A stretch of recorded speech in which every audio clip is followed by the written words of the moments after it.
लोणी काळ बोरते यवत दरम्यान सामाजिक न्याय मंत्री संजय शिरसाट हे वारीमध्ये सहभागी झाले आहेत। संत तुकोबा महाराजांच्या या वारीमध्ये संजय शिरसाट हे सहभागी झालेले आहेत। साहेब काय सांगाल तुम्ही, काय वाटतं आज पहिल्यांदा तुम्ही या तुकोबा महाराजांच्या वारीमध्ये सहभागी झाले? आज मी पालखीत आल्यानंतर जो काही आनंद पाहिला, रस्त्यावरची लाखो भाविक ज्या उत्साहात चालत होते, पायात कुणाचे पायदान नाहीत, पायतान नाहीत, पूर्ण चालतायत, म्हातारे आहेत, जवान आहेत, परंतु सगळेजण एकच आनंद घेत होते आणि प्रत्येकाचे तोंडी माझ्या विठ्ठलाचं नाव होतं।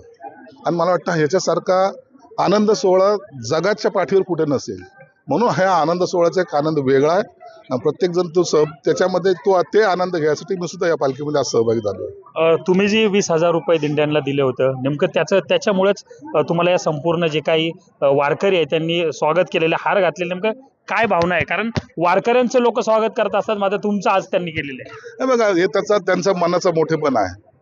गेल्या वेळेला 1109 दिंड्याला आम्ही मदत केली ती 20,000 रुपयाची, ते सहकार्याची भावना होती। हे आम्ही त्यांना दान देतोय, त्यांच्यावर उपकार करतोय, यातला भाग नाही। आणि गेल्या वर्षी आम्हाला असं कळालं की आणखीन दिंड्या वाढतायत, म्हणून या वेळेला मी 1400 दिंड्यांना पैसे दिलेले आहेत, प्रत्येकी 20,000 रुपये।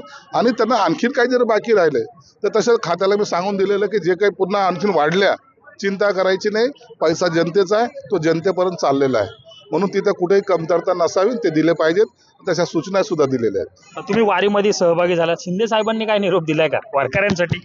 अहो, शिंदे साहेबांना आज मीटिंग ठेवली होती 3 वाजताची। मी त्यांना सांगितलं की मी सासवडला आता मी चाललोय, वारकरी दिंडीमध्ये चाललोय।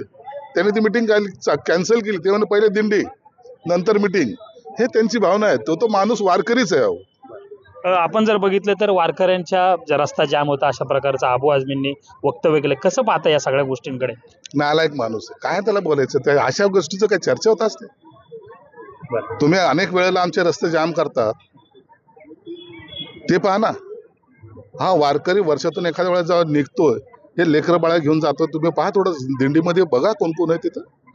आणि अशा वेळेला तो आमच्यावर नाव ठेवतो। हा देश माझा आहे, हा महाराष्ट्र माझा आहे, आणि या महाराष्ट्रामध्ये आम्ही कुठं चालायचं आणि कसं चालायचं। रस्ते लोकांना विचारा, रस्ते जाम झाले तर तुम्हाला त्रास आहे का? लोक म्हणतात या भाविकाचं दर्शन घेणं हेच आम्हाला एक आनंद आहे, म्हणून रस्ते जामचा लोकांना त्रास होत नाही, अशा काही लोकांना होतो जे कधीच आपले नव्हते।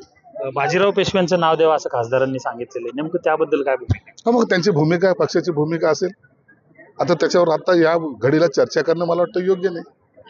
आम्हाला फक्त जय हरी विठ्ठल चलने दो, जय हरी विठ्ठल आणि चलने दो असं प्रकारचं त्यांनी वक्तव्य केलेलं आहे। आणि ते आज या वारीमध्ये तुकोबांच्या सहभागी झालेले आहे आणि वारकरी त्यांचं स्वागत देखील करत आहे।